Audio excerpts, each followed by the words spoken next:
Esse Melquisedeque era rei de Salém e também sacerdote do Deus Altíssimo. Quando Abraão regressava para casa, depois de derrotar os reis, Melquisedeque foi ao seu encontro e o abençoou. Então Abraão separou a 10ª parte de tudo e a entregou a Melquisedeque, cujo nome significa Rei da Justiça, enquanto Rei de Salém quer dizer Rei da Paz. Não há registro de seu pai, nem de sua mãe, nem de nenhum de seus antepassados, nem do começo, nem do fim de sua vida. Semelhantemente ao Filho de Deus, ele permanece sacerdote para sempre. Considerem, portanto, a importância de Melquisedeque.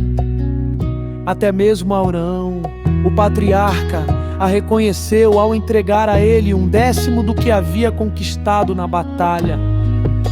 A lei de Moisés exigia que os sacerdotes, os descendentes de Levi, recebessem o dízimo de seus irmãos israelitas, que também são descendentes de Abraão e Melquisedeque.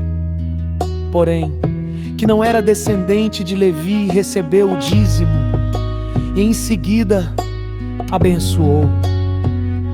Abraão, que já havia recebido as promessas, sem dúvida, quem tem poder para abençoar é superior a quem é abençoado. Os sacerdotes que recebem os dízimos são homens mortais. A respeito de Melquisedeque, no entanto, é dito que ele continua vivo.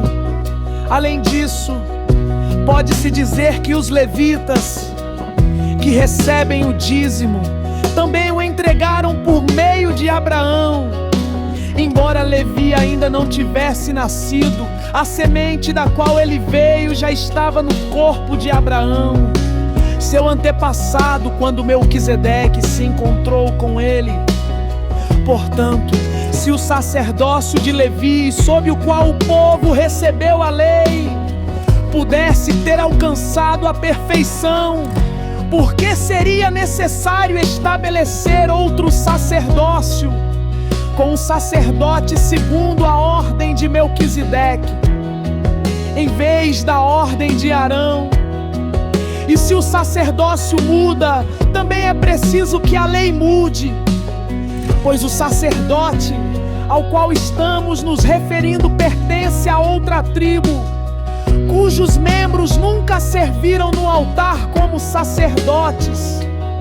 De fato, como todos sabem, nosso Senhor veio da tribo de Judá, e Moisés nunca mencionou que dessa tribo viriam sacerdotes. Essa mudança se torna ainda mais clara com o surgimento de outro sacerdote, semelhante a Melquisedeque, o qual se tornou sacerdote não por cumprir leis e exigências humanas, mas pelo poder de uma vida indestrutível. Pois a respeito dele foi dito: você é sacerdote para sempre, segundo a ordem de Melquisedeque. Desse modo, o antigo requisito, por ser fraco e inútil, foi cancelado, pois a lei nunca tornou perfeita coisa alguma. Agora, porém, temos certeza de uma esperança superior, pela qual nos aproximamos de Deus. Esse novo sistema foi instituído com um juramento solene. Os outros se tornaram sacerdotes sem esse juramento, mas a respeito dele houve um juramento, pois Deus lhe disse: o Senhor jurou e não voltará atrás. Você é sacerdote para sempre. Por causa desse juramento, Jesus é aquele que garante uma aliança superior. Além disso, havia muitos sacerdotes, pois a morte os impedia de continuar a desempenhar suas funções. Mas, visto que ele vive para sempre, seu sacerdócio é permanente. Portanto, ele é capaz de salvar de uma vez por todas aqueles que se aproximam de Deus por meio dele. Ele vive sempre para interceder em favor deles. É de um sumo sacerdote como ele que necessitamos, pois é santo, irrepreensível, sem nenhuma mancha de pecado, separado dos pecadores e colocado no lugar de mais alta honra no céu. Ele não precisa oferecer sacrifícios diariamente, ao contrário dos outros sumos sacerdotes, que os ofereciam primeiro por seus próprios pecados e depois pelos pecados do povo. Ele, porém, o fez de uma vez por todas quando ofereceu a si mesmo como sacrifício. A lei nomeava sacerdotes limitados pela fraqueza humana, mas depois da lei, Deus nomeou com juramento seu Filho, que se tornou o sumo sacerdote perfeito para sempre.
O capítulo 9.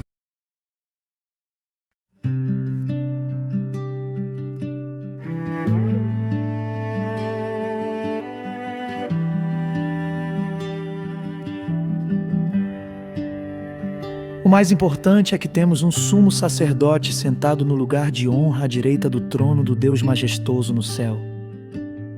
Ele ministra ali no verdadeiro tabernáculo, santuário construído pelo Senhor e não por mãos humanas. Visto que todo sumo sacerdote deve apresentar ofertas e sacrifícios, era necessário que esse sumo sacerdote também apresentasse uma oferta. Se ele estivesse aqui na terra, nem seria sacerdote, pois já existem sacerdotes que apresentam as ofertas exigidas pela lei. O serviço sacerdotal que eles realizam é apenas uma representação, uma sombra das coisas celestiais. Pois quando Moisés se preparava para construir o tabernáculo, Deus o revertiu. Cuide para que tudo seja feito de acordo com o modelo que eu lhe mostrei aqui no monte.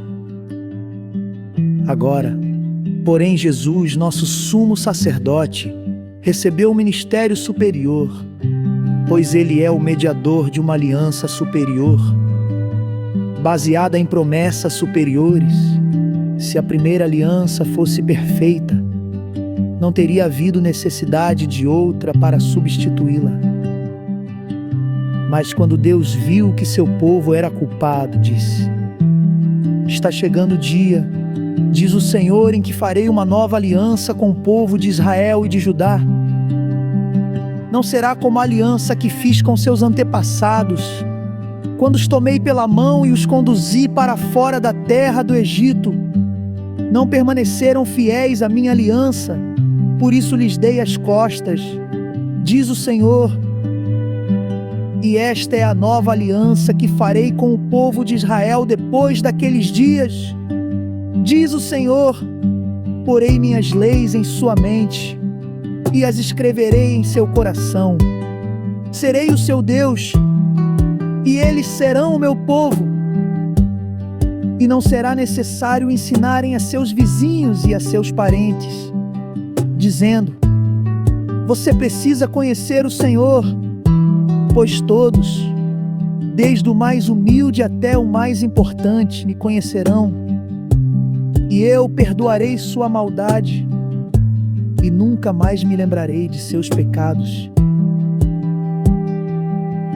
Quando Deus fala de uma nova aliança, significa que tornou obsoleta a aliança anterior. E aquilo que se torna obsoleto e antiquado logo desaparece. Do menor ao cruzão,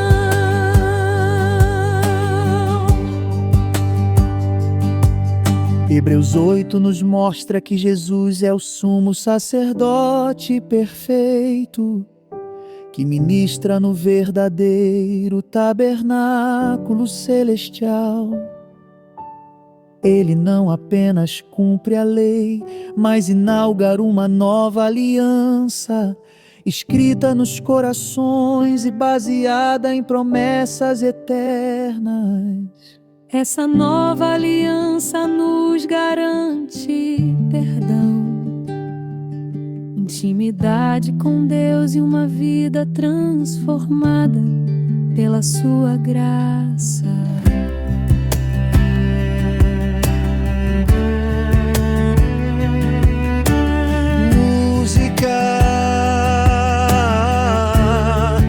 Nova aliança.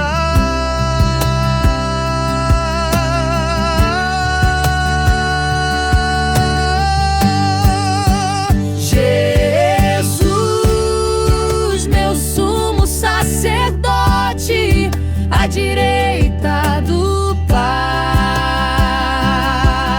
está no santuário eterno. Seu amor me alcançará. Não mais sombra nem figura, mas promessa superior. Nova aliança escrita no coração pelo Senhor. Tua lei está em minha mente, teu amor gravado em meu coração. Eu sou teu povo, tu és meu Deus. Nova aliança, eterna salvação.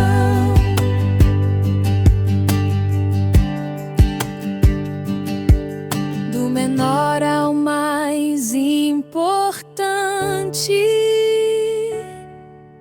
todos conhecerão o Senhor. O perdão é nossa herança, nunca mais lembrarás da dor. Tua lei está em minha mente, teu amor gravado em meu coração. Eu sou teu povo, tu és meu Deus. Nova aliança, eterna salvação.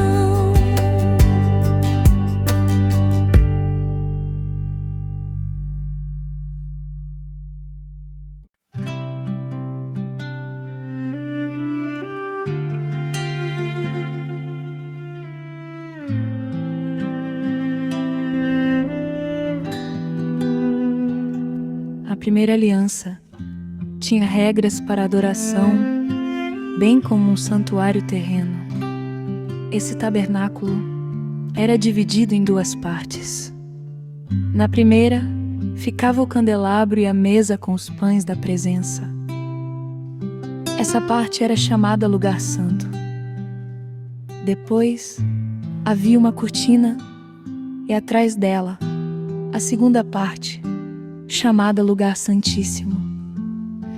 Nessa parte ficava o altar de ouro para o incenso e a arca da aliança inteiramente coberta de ouro. Dentro da arca havia um vaso de ouro contendo maná, a vara de Arão que floresceu e as tábuas de pedra da aliança. Sobre a arca ficavam os querubins da glória divina, cuja sombra se estendia por cima do lugar de expiação. Mas agora não é o momento de explicar essas coisas em detalhes.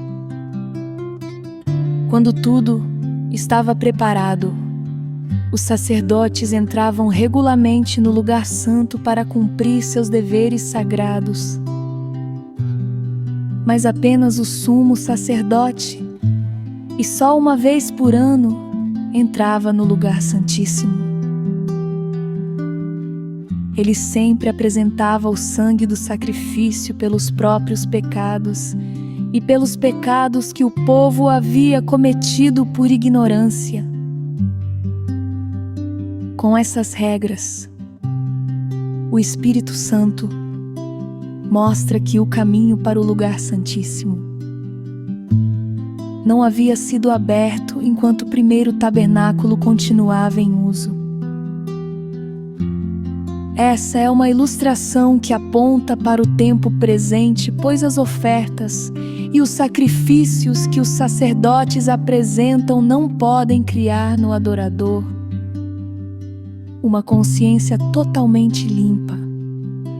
Tratava-se apenas de alimentos e bebidas e várias cerimônias de purificação. Eram regras externas, válidas, apenas até que se estabelecesse um sistema melhor.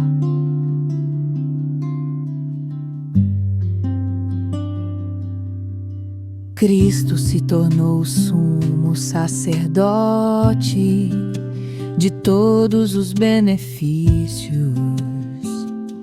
agora presentes. Ele entrou naquele tabernáculo maior e mais perfeito no céu, que não foi feito por mãos humanas, nem faz parte deste mundo criado com seu próprio sangue, e não com o sangue de bodes e bezerros. Entrou no lugar santíssimo de uma vez por todas e garantiu redenção eterna. Se, portanto, o sangue de bodes e bezerros e as cinzas de uma novilha purificavam o corpo de quem estava cerimonialmente impuro, imaginem como o sangue de Cristo purificará nossa consciência das obras mortas, para que adoremos o Deus vivo, pois pelo poder do Espírito eterno, Cristo ofereceu a si mesmo a Deus como sacrifício perfeito. Por isso ele é o mediador da nova aliança, para que todos que são chamados recebam a herança eterna que foi prometida, porque Cristo morreu para libertá-los do castigo dos pecados que havia haviam cometido sob a primeira aliança. Quando alguém deixa um testamento, é necessário comprovar a morte daquele que o fez. O testamento só se torna válido após a morte da pessoa.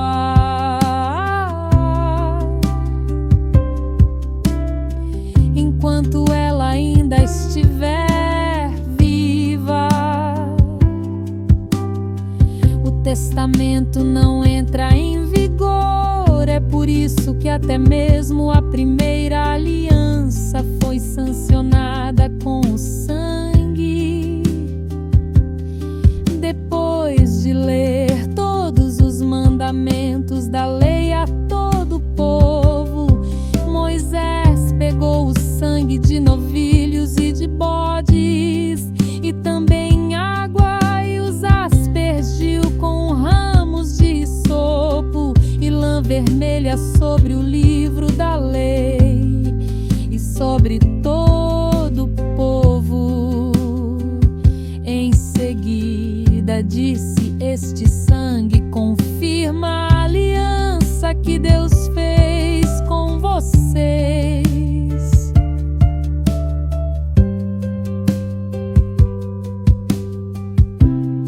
Da mesma forma, aspergiu com sangue o tabernáculo e todos os utensílios usados nos serviços sagrados.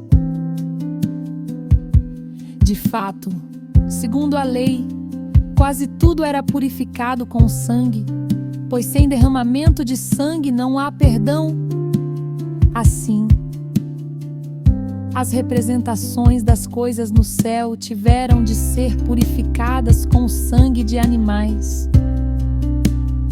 As verdadeiras coisas celestiais, porém, tiveram de ser purificadas com sacrifícios muito superiores. Pois Cristo não entrou num santuário feito por mãos humanas, mera representação do santuário verdadeiro no céu.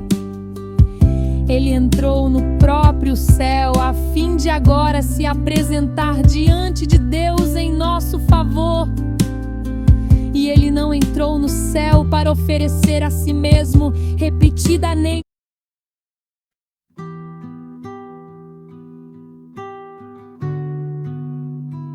A lei constitui apenas uma sombra, um vislumbre das coisas boas por vir, mas não as coisas boas em si mesmas.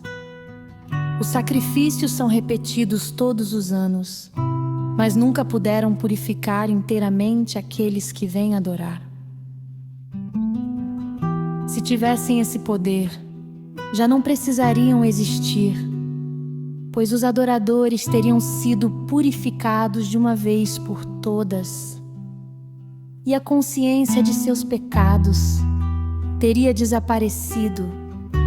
Em vez disso, esses sacrifícios os lembravam de seus pecados todos os anos, pois é impossível que o sangue de touros e bodes remova pecados. Por isso, quando Cristo veio ao mundo, disse: não quiseste sacrifícios, nem ofertas, contudo me deste um corpo para oferecer. Não te agradaste de holocaustos, nem de outras ofertas pelo pecado. Então eu disse: aqui estou para fazer tua vontade, ó Deus, como está escrito a meu respeito no livro. Primeiro Cristo disse: não quiseste sacrifícios, nem ofertas, nem holocaustos, nem outras ofertas, nem te agradaste delas. Então acrescentou: aqui estou para fazer tua vontade. Ele cancela a primeira aliança a fim de estabelecer a segunda. Pois a vontade de Deus era que fôssemos santificados pela oferta do corpo de Jesus Cristo, de uma vez por todas. O sacerdote se apresenta todos os dias para realizar os serviços sagrados e oferece repetidamente os mesmos sacrifícios que nunca podem remover os pecados. Nosso sumo sacerdote, porém, ofereceu a si mesmo como um único sacrifício pelos pecados, válido para sempre. Então, sentou-se no lugar de honra à direita de Deus e ali aguarda até que todos os seus inimigos sejam humilhados e postos debaixo de seus pés. Porque, mediante essa única oferta, Ele tornou perfeitos para sempre os que estão sendo santificados.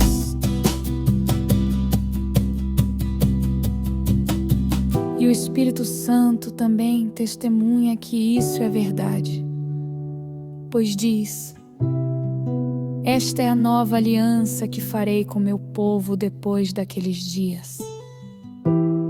Diz o Senhor: porei minhas leis em seu coração e as escreverei em sua mente. E acrescenta: e nunca mais me lembrarei de seus pecados e seus atos de desobediência. Onde os pecados foram perdoados, já não há necessidade de oferecer mais sacrifícios. Portanto, irmãos, por causa do sangue de Jesus, podemos entrar com toda a confiança no lugar santíssimo. Por sua morte, Jesus abriu um caminho novo e vivo através da cortina que leva ao lugar santíssimo. E uma vez que temos um sumo sacerdote que governa sobre a casa de Deus, entremos com coração sincero e plena confiança, pois nossa consciência culpada foi purificada.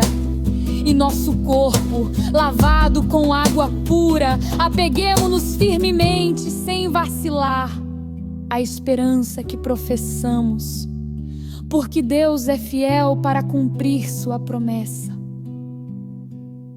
Pensemos em como motivar uns aos outros na prática do amor e das boas obras. E não deixemos de nos reunir como fazem alguns, mas encorajemo-nos mutuamente, sobretudo agora que o dia está próximo.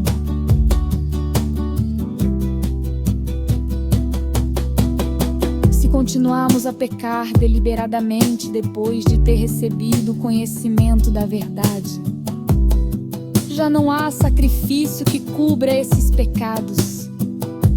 Há somente a assustadora expectativa do julgamento e do fogo intenso que consumirá os inimigos.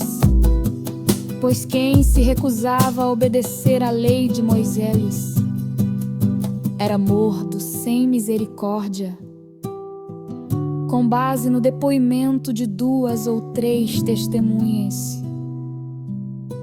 Imaginem quão maior será o castigo para quem insultou o Filho de Deus, tratou como comum e profano o sangue da aliança, que o santificou, e menosprezou o Espírito Santo que concede graça. Pois conhecemos aquele que disse: a vingança cabe a mim, eu lhes darei o que merecem. E também: o Senhor julgará o seu povo. Que coisa terrível é cair nas mãos do Deus vivo. Lembrem-se dos primeiros dias, quando foram iluminados, e de como permaneceram firmes apesar de muita luta e sofrimento. Houve ocasiões em que foram expostos a insultos e espancamentos. Em outras, ajudaram os que passavam pelas mesmas coisas. Sofreram com os que foram presos e aceitaram com alegria quando lhes foi tirado tudo que possuíam. Sabiam que lhes esperavam coisas melhores que durarão para sempre. Portanto, não abram mão de sua firme confiança. Lembrem-se da grande recompensa que ela lhes traz. Vocês precisam perseverar, a fim de que, depois de terem feito a vontade de Deus, recebam tudo que Ele lhes prometeu. Pois em breve virá aquele que está para vir.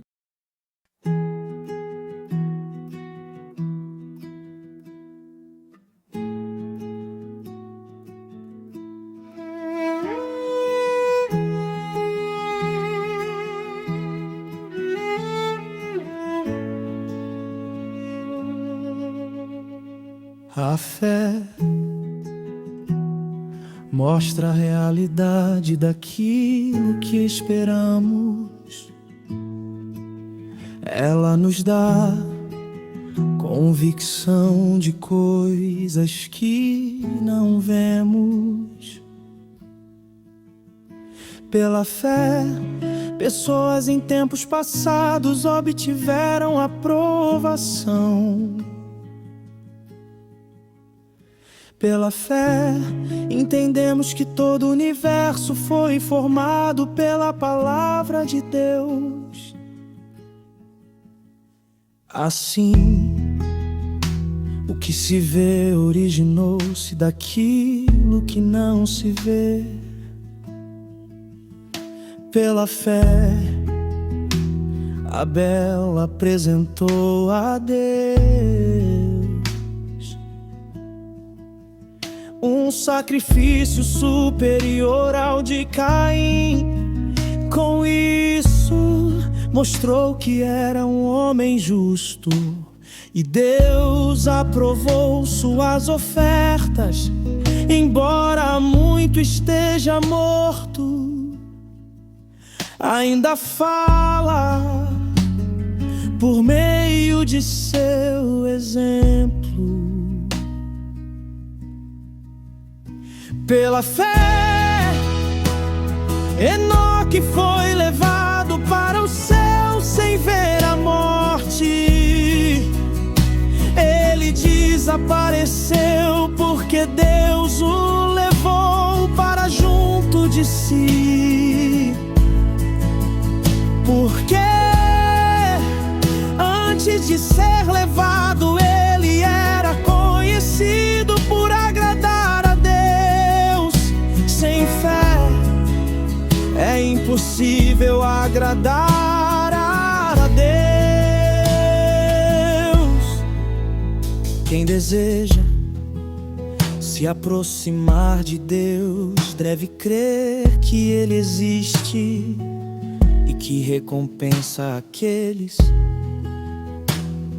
que se o buscam.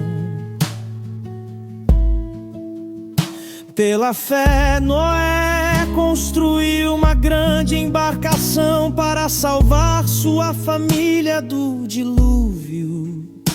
Ele obedeceu a Deus, que o advertiu a respeito de coisas que nunca haviam acontecido. Pela fé, condenou o resto do mundo e recebeu a justiça que vem por meio da fé.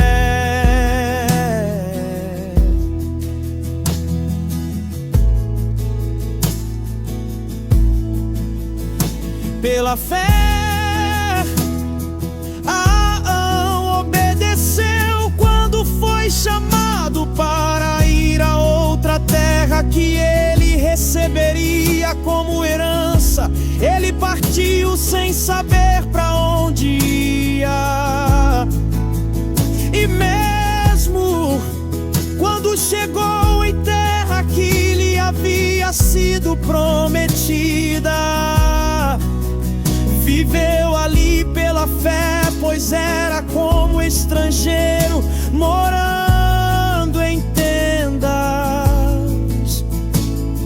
Assim também fizeram Isaque e Jacó, que herdaram a mesma promessa. Abraão esperava confiantemente pela cidade de alicerces eternos, planejada e construída por Deus. Pela fé, até mesmo Sara, embora estéril e idosa, pôde ter um filho. Ela creu que Deus era fiel para cumprir sua promessa. E assim uma nação inteira veio desse homem velho e sem vigor. Uma nação numerosa como as estrelas do céu e incontável como a areia da praia. Todos eles morreram na fé, embora não tenham recebido todas as coisas que lhes foram prometidas. As avistaram de longe e de bom grado as aceitaram. Reconheceram que eram estrangeiros e peregrinos neste mundo. Evidentemente, quem fala desse modo espera ter sua própria pátria. Se quisessem, poderiam ter voltado à terra de onde saíram, mas buscavam uma pátria superior, um lar celestial.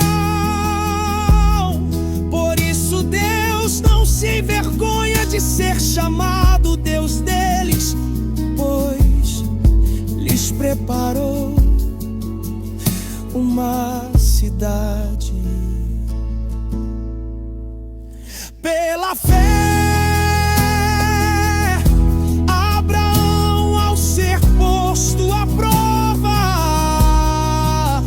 ofereceu Isaque como sacrifício. Abraão, que havia recebido as promessas, estava disposto a sacrificar seu único filho, embora Deus lhe tivesse dito: Isaque é o filho de quem depende sua descendência.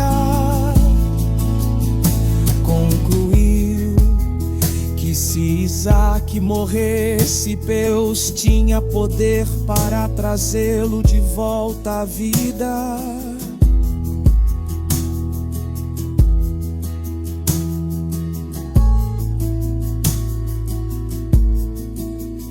E em certo sentido recebeu seu filho de volta dos mortos. Pela fé,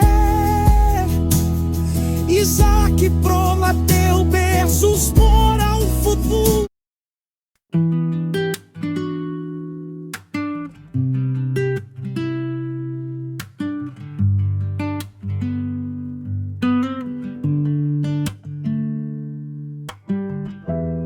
Portanto, uma vez que estamos rodeados de tão grande multidão de testemunhas, livremo-nos de todo o peso que nos torna vagarosos e do pecado que nos atrapalha, e corramos com perseverança a corrida que foi posta diante de nós. Mantenhamos o olhar firme em Jesus, o líder e aperfeiçoador de nossa fé.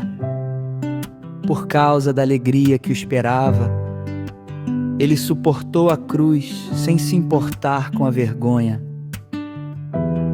Agora ele está sentado no lugar de honra à direita do trono de Deus. Pensem em toda a hostilidade que ele suportou dos pecadores.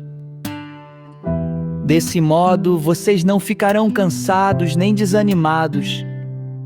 Afinal, ainda não chegaram a arriscar a vida na luta contra o pecado.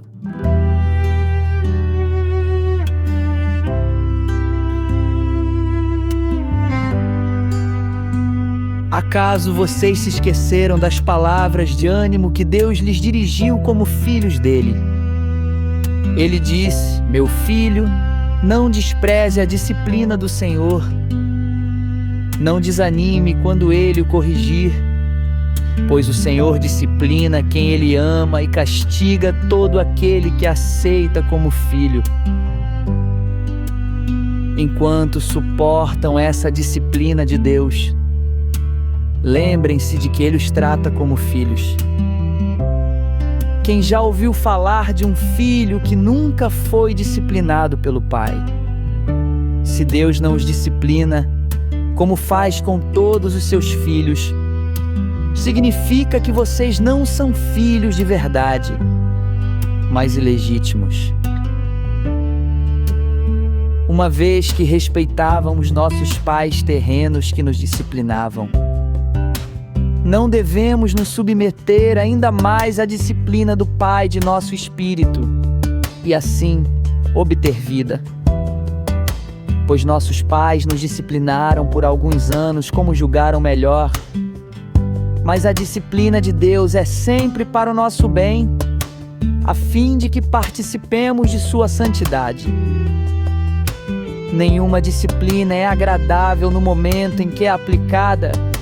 Ao contrário, é dolorosa mais tarde, porém, produz uma colheita de vida justa e de paz para os que assim são corrigidos.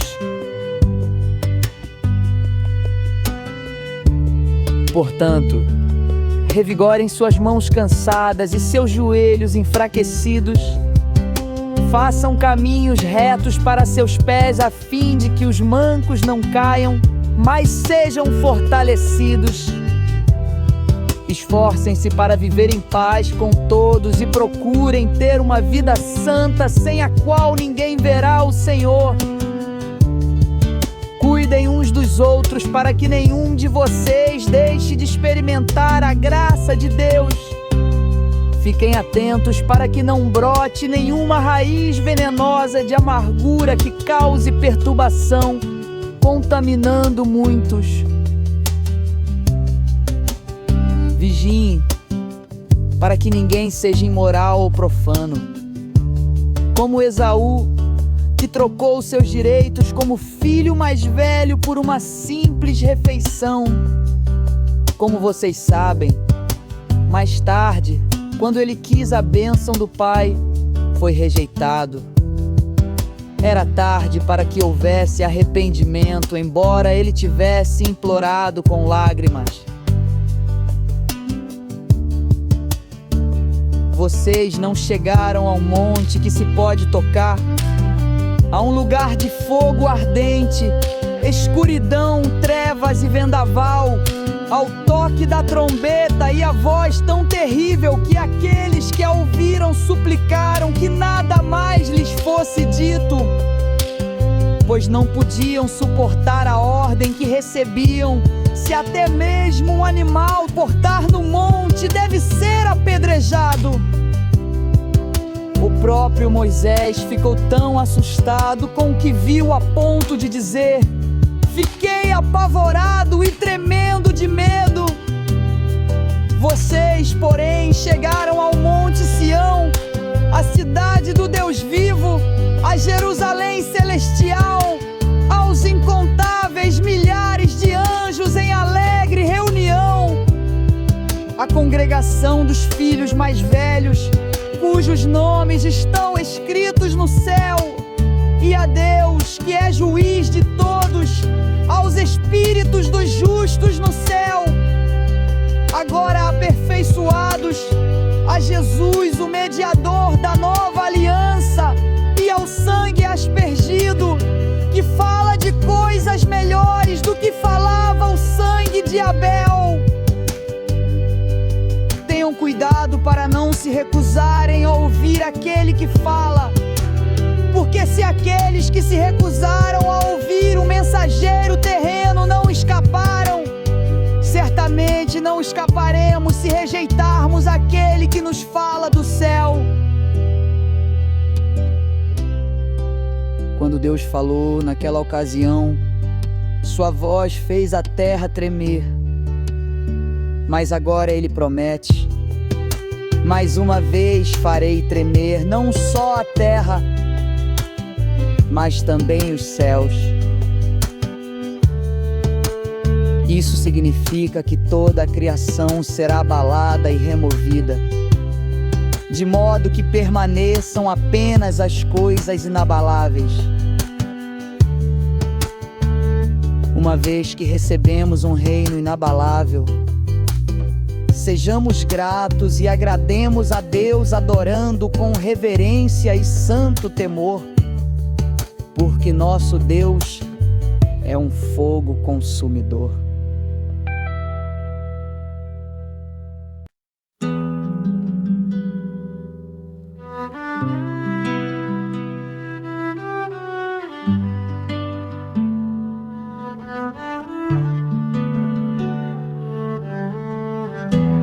Continuem a amar uns aos outros como irmãos. Não se esqueçam de demonstrar hospitalidade, porque alguns, sem o saber, hospedaram anjos. Lembrem-se dos que estão na prisão como se vocês mesmos estivessem presos. Lembrem-se dos que são maltratados como se sofressem os maus tratos em seu próprio corpo. Honrem o casamento e mantenham pura a união conjugal, pois Deus certamente julgará os impuros e os adúlteros. Não amem o dinheiro, estejam satisfeitos com o que têm, porque Deus disse: não o deixarei, jamais o abandonarei.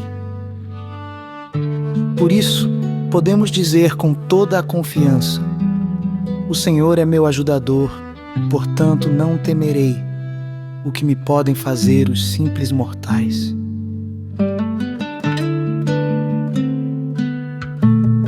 Lembrem-se de seus líderes, que lhes ensinaram a palavra de Deus. Pensem em todo o bem que resultou da vida deles e sigam seu exemplo de fé. Jesus Cristo é o mesmo ontem, hoje e para sempre.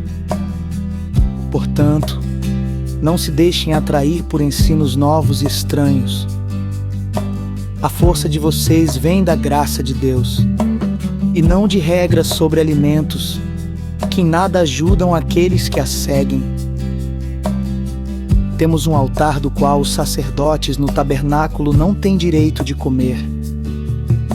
O sumo sacerdote traz o sangue dos animais para o lugar santo como sacrifício pelo pecado, enquanto o corpo dos animais é queimado fora do acampamento. Da mesma forma, Jesus sofreu fora das portas da cidade, para santificar seu povo mediante seu próprio sangue. Portanto, vamos até ele para fora do acampamento e soframos a mesma desonra que ele sofreu, pois não temos neste mundo uma cidade permanente, aguardamos a cidade por vir. Assim, por meio de Jesus, ofereçamos um sacrifício constante de louvor a Deus, o fruto dos lábios que proclamam seu nome. E não se esqueçam de fazer o bem e de repartir o que têm com os necessitados, pois esses são os sacrifícios que agradam a Deus. Obedeçam a seus líderes e façam o que disserem. O trabalho deles é cuidar de sua alma, e disso prestarão contas. Deem-lhes motivo para trabalhar com alegria e não com tristeza, pois isso certamente não beneficiaria vocês. Orem por nós, pois nossa consciência está limpa e desejamos viver de forma honrada em tudo o que fazemos. Orem especialmente para que eu volte e possa vê-los em breve. E agora, que o Deus da paz, que trouxe de volta dos mortos nosso Senhor Jesus, o grande pastor das ovelhas, e confirmou uma aliança eterna com seu sangue, os capacite em tudo o que precisam para fazer a vontade dele, que ele produz em vocês, mediante o poder de Jesus Cristo, tudo que é agradável a ele, a quem seja a glória para todos sempre. Amém. Suplico a vocês, irmãos, que prestem atenção naquilo que lhes escrevi nesta breve exortação. Quero que saibam que nosso irmão Timóteo já saiu da prisão. Se ele vier em breve, eu o levarei comigo quando for vê-los. Transmitam minhas saudações a todos os seus líderes e a todo o povo santo. Os irmãos da Itália também mandam lembranças. Que a graça de Deus seja com todos vocês.